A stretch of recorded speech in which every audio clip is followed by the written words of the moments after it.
صحیح مسلم میں حدیث ہے 4776، ایک تابعی ہیں عبد الرحمن بن عبد رب الکعبہ.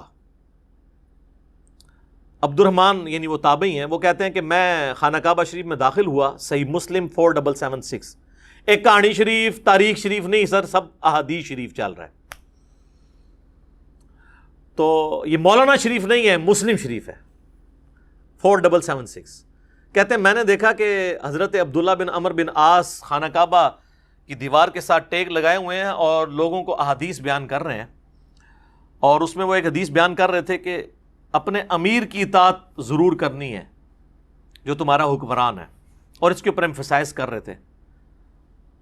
تو اس شخص نے عرض کی کہ حضرت یہ باتیں آپ نے نبی علیہ السلام سے خود سنی ہیں؟ ان کا ہاں، میرے کانوں نے سنا، میری آنکھوں نے حضور کو دیکھا، اور میرے دل نے آپ کی بات یاد رکھی کہ امیر کی اطاعت کرنی ہے ہر حال میں. تو انہوں نے کہا کہ آپ کے چچا کا لڑکا معاویہ، یعنی یہ چچا زاد لگتے تھے نا، حضرت معاویہ اور عبداللہ بن عمر بن عاص، عمر بن عاص کا جو بیٹے تھے،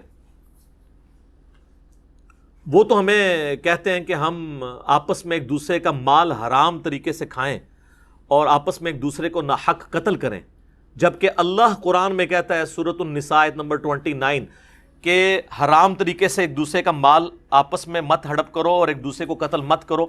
آپ بتائیں اب ہم اللہ کی مانیں کہ معاویہ کی مانیں؟ اب یہ ظاہر ہے بڑی ایک سخت بات تھی. تو حضرت عبداللہ بن عمر بن عاص نے تھوڑی دیر تک خاموشی اختیار کی اور پھر سر اٹھا کے کہا کہ معاویہ کی اطاعت کرو ان کاموں میں جس میں وہ اللہ کی اطاعت کے اندر تمہیں حکم دے، اور معاویہ کی نافرمانی کرو ان کاموں میں جس میں وہ اللہ کی نافرمانی کا حکم دے. اور یہی عقیدہ مسلمان کا ہونا چاہیے. بخاری اور مسلم دونوں میں حدیث ہے، مولا علی کہتے ہیں نبی علیہ السلام نے فرمایا کہ مخلوق کی اطاعت صرف معروف کے اندر ہے، اللہ کی اطاعت کے اندر ہے. اگر وہ اللہ کی اطاعت سے باہر کی بات کریں گے پھر ان کی اطاعت نہیں کی جائے گی مخلوق کی. یہ اکثر بولے پوچھ رہے ہوتے ہیں جی میری ماں کہتی ہے بھی داڑھی نہیں رکھنی ہے تو اب میں ماں باپ کا حکم مانوں. یہ وہ بندہ ہے جو ماں باپ کے کہنے پہ کبھی دہی لینے کے لیے بھی دکان پہ نہیں جاتا، وہ داڑھی کے معاملے میں ماشاءاللہ لمحہ پہ جاتا ہے. اب میں والدہ کا حکم مانوں یا اللہ کا؟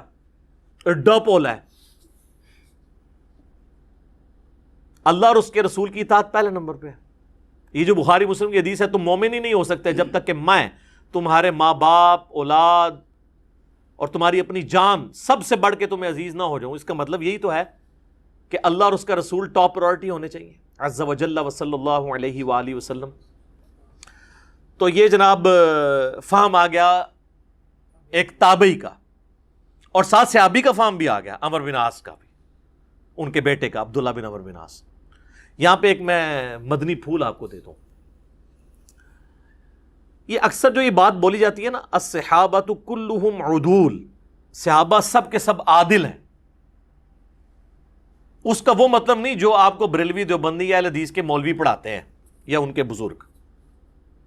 ورنہ یہاں پہ عبداللہ بن عمر بن عاص کو صحیح مسلم 4776 نمبر حدیث میں کہنا چاہیے تھا الصحابۃ کلہم عدول، سارے صحابہ عدل کرنے والے ہیں. تو تم یہ کہہ رہے ہو کہ یہ حرام خوری کا حکم دیتا ہے اور قتل ناحق کا حکم دیتا ہے، یہ کیسے ہو سکتا ہے؟ الصحابۃ کلہم عدول یہ نہ کوئی آیت ہے نہ کوئی حدیث ہے، یہ ایک سلوگن کے طور پہ جملہ محدثین کے ہاں پایا جاتا ہے کہ روایت حدیث میں تمام صحابہ عادل ہیں. کیونکہ یہ چیز جان پھٹک ہو چکی ہے کہ صحابہ کرام سے مختلف قسم کی غلطیاں ضرور ہوئیں بحیثیت انسان، آپ اس کو اجتہادی خطا ہی کہہ لیں، لیکن رسول اللہ پہ کبھی انہوں نے جھوٹ نہیں باندھا. کیونکہ نبی علیہ السلام نے اس گناہ کی سنگینی اس قدر راسخ کی تھی ان کے اندر. سر بخاری مسلم میں پہلی حدیث ہی مولا علی سے یہ ہے، بخاری میں بھی، کہ میری طرف کوئی ایسی بات منسوب نہ کرنا جو میں نے نہیں فرمائی ورنہ اپنا مقام دوزخ میں دیکھ لو. اب یہ بات اس طریقے سے نبی علیہ السلام نے راسخ کی تھی کہ بڑے بڑے جرم بھی ہوئے لوگوں سے، لیکن حدیث کسی نے نہیں گھڑی صحابہ کرام سے. اسی لیے کہا جاتا ہے الصحابۃ کلہم عدول، روایت حدیث میں سارے صحابہ عدول ہیں. کوئی نہیں بتا سکتا کہ حضرت معاویہ نے کوئی حدیث گھڑی ہو اپنی شان میں یا حضرت علی کو نیچا کرنے کے لیے، نہیں، ناٹ ایٹ آل. تو اس کا یہ معنی ہے. اور اس کو سپورٹو میں آپ کو ایک کال بھی بتا دیتا ہوں. سنن نبی داؤد میں انٹرنیشنل نمبر کے مطابق 4129 نمبر حدیث ہے. محمد بن سیرین تابعی المتوفا 110 ہجری یہ حدیث حضرت معاویہ سے روایت کرتے ہیں اور ساتھ فرماتے ہیں وَكَانَ مُعَاوِيَةُ لَا يُتَّهَمُ فِي حدیث، اور معاویہ حدیث کے معاملے میں متہم نہیں تھے، ان پر کوئی تہمت نہیں کہ انہوں نے حدیث گھڑی ہو۔ یہ بات ان کو کہنے کی ضرورت کیوں پڑی؟ حضرت ابوبکر، عمر، عثمان رضی اللہ عنہم اجمعین وعلیہم السلام اجمعین، اور مولا علی کو بھی بیچ میں شامل کر لیں، ان سے حدیثیں روایت کرتے ہوئے تو کبھی نہیں تابعی کہتا کہ روایت حدیث میں وہ کبھی جھوٹ نہیں بولا کرتے تھے، ان پہ کوئی تہمت نہیں ہے۔ مسئلہ یہ کہ حضرت معاویہ کی زندگی میں ایسے کئی ایک اعمال ہیں جو آپ سن چکے، کچھ احادیث کی شکل میں، کچھ آپ پمفلٹ میں پڑھیں گے، کہ اس کے بعد کسی کو شائبہ ہو سکتا تھا کہ اگر یار اس بندے کا کریکٹر ایسا ہے تو اس سے پھر حضور کی حدیثیں کیوں لی جا رہی ہیں؟ تو انہیں کلیئر کیا کہ وَكَانَ مُعَاوِيَةُ، جہاں تک معاویہ کا تعلق ہے، لا يُتَّهَمُ فی حدیث، حدیث قبول کرنے میں کوئی تہمت نہیں۔ الصحابۃ کلہم عدول کا مطلب یہ ہے، جو رٹ لگائی ہوتی ہے جناب دیوبندیوں نے بھی جگہ جگہ صحابۃ کلہم عدول، عام بندہ سمجھتا ہے کہ قرآن و آیت و حدیث پڑھ رہے ہیں، یہ ایک جملہ ہے، ایک سلوگن ہے، اور وہ بھی صحیح معنی نہیں اس کا بیان کرتے کہ عدول کا مطلب کیا ہے۔ وہ ابن سیرین کا میں نے حدیث کی کتاب عدول سے بیان کر دیا کہ جس مودودی کو انہوں نے بدنام کیا ہے، سب سے سافٹ لینگویج اس بندے کی ہے۔ وہ 5واں چیپٹر ہے نا، خلافت راشدہ سے ملوکیت کا سفر، اس کے آخری پیرے میں وہ لکھتے ہیں اس طرح خلافت راشدہ کا نظام آخری اور قطعی طور پر خاتمہ ہو گیا۔ خلافت راشدہ کے نظام کا آخری اور قطعی طور پر خاتمہ ہو گیا، خلافت کی جگہ شاہی خانوادوں نے لے لی، اور مسلمانوں کو اس کے بعد سے آج تک پھر اپنی مرضی کی خلافت نصیب نہ ہو سکی۔ حضرت معاویہ کے محامد اور مناقب اپنی جگہ پر ہیں، ان کا شرف صحابیت بھی واجب الاحترام ہے، ان کی یہ خدمت بھی ناقابل انکار ہے کہ انہوں نے پھر سے دنیا اسلام کو ایک جھنڈے تلے جمع کیا اور دنیا میں اسلام کے غلبے کا دائرہ پہلے سے زیادہ وسیع کر دیا۔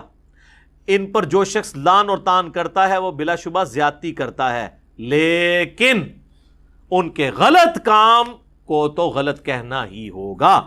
اسے صحیح کہنے کے معنی یہ ہوں گے کہ ہم اپنے صحیح اور غلط کے معیار کو خطرے میں ڈال رہے ہیں۔ کیا سافٹ لینگویج ہے، کچھ بھی نہیں کیتا۔ میرا خیال ہے ان 10 لائنوں میں سارے تعریفی جملے ہی ہیں، اور کہتے ہیں بڑی گستاخانہ کتاب لکھی ہے۔ تو یہ 14th ریفرنس، یہ تو ہمارے ائمہ اہل سنت کے ریفرنسز تھے۔ 15ویں نمبر پہ میں نے ایک غیر مسلم کا ریفرنس رکھا ہے۔ یہ کہتے ہیں جناب وہ یہود و نصارہ جس کی تعریف کرے نا، وہ آپ سمجھ لیں یہود و نصارہ کا ایجنٹ ہے۔ یہی بتایا جاتا ہے نا آپ کو ہر معاملے میں کہ جی وہ قادیانیوں کو پناہ دی ہوئی ہے جرمنی والوں نے، تو لہٰذا آپ سمجھ لیں کہ قادیانی اسلام دشمن ہے۔ تو سر جرمنی کے ہی ایک جو صحافی ہیں نا، ان کا میں آپ کو ورڈکٹ بتاتا ہوں حضرت معاویہ کے بارے میں۔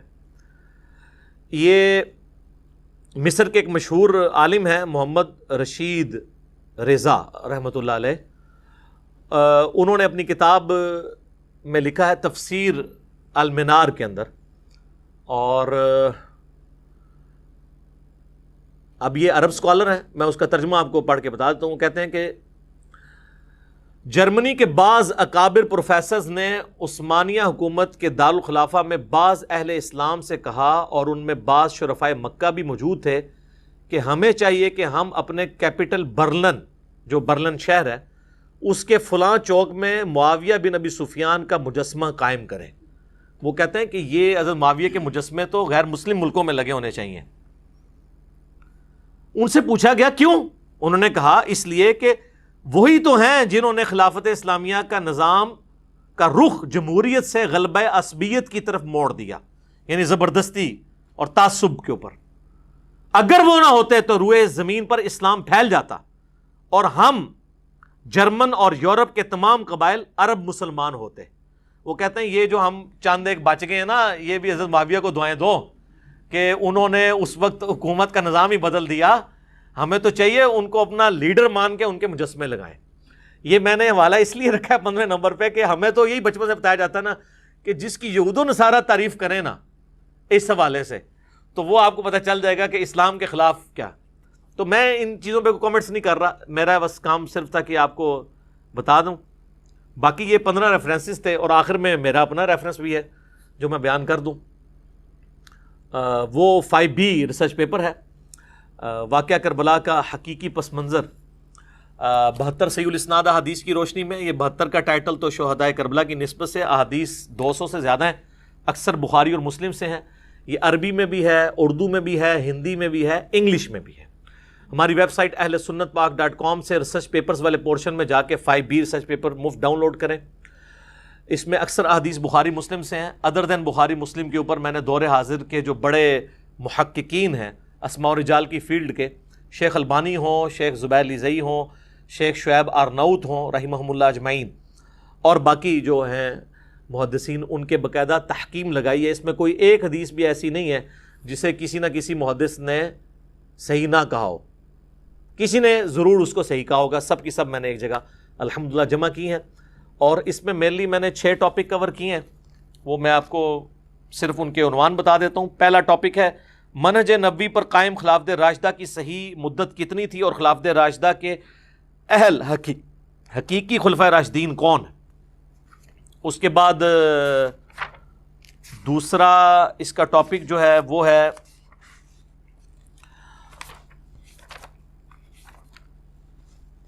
خلیفہ راشد سے بغاوت بدعت ہے. جنگ جمل، صفین اور نہروان میں سیدنا علی کی حقانیت اور شہادت سیدنا عثمان رضی اللہ تعالیٰ عنہ. تیسرا ٹاپک ہے رسول اللہ صلی اللہ علیہ وسلم نے اپنی وفات سے 1 مہینہ قبل مستقبل میں ہونے والے حکومتی بگاڑ سے متعلق غیبی خبریں دے دی تھیں.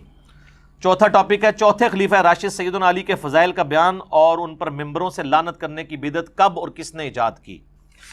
اس کے بعد پھر 5واں ٹاپک ہے حضرت معاویہ رضی اللہ تعالیٰ عنہ کو حکومت مل جانے کے بعد سے بتدریج امت پر کیسی ملوکیت مسلط ہوئی اور اس کا بھیانک نتیجہ کیا نکلا. اور پھر 6ٹا ٹاپک ہے سیدنا حسین کے فضائل کا بیان اور یزید ابن معاویہ کی ملوکیت میں اس کے گورنر عبید اللہ ابن زیاد کے ذریعے مظلومانہ شہادت.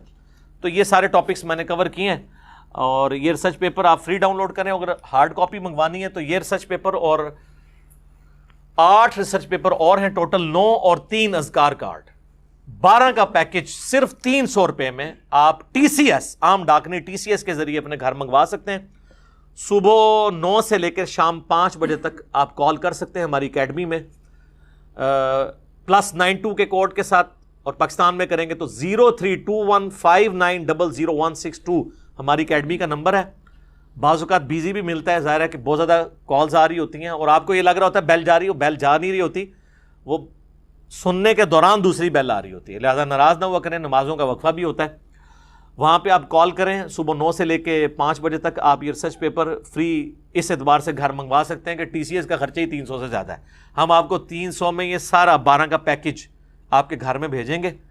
اور جو ہماری اکیڈمی میں آتے ہیں، جب اکیڈمی انشاءاللہ کھلے گی تو یہاں تو ایک سیٹ تمام ریسرچ پیپرز کا آپ کو فری سب کو ملتا ہے. تو یہ میری معروضات تھیں کچھ اس حوالے سے جو میں نے آپ کے سامنے رکھیں. اللہ سے دعا ہے جو حق بات میں نے کی اللہ تعالیٰ ہمارے دلوں میں راسخ فرمائے، اور اگر جذبات میں میرے منہ سے کوئی غلط بات نکل گئی تو اللہ تعالیٰ ہمارے دلوں سے ہی معاف کر دے. سبحانک اللہم و بحمدک اشہد ان لا الہ الا انت استغفرک و اتوب الیک وما علینا الا البلاغ المبین. جزاکم اللہ خیرا.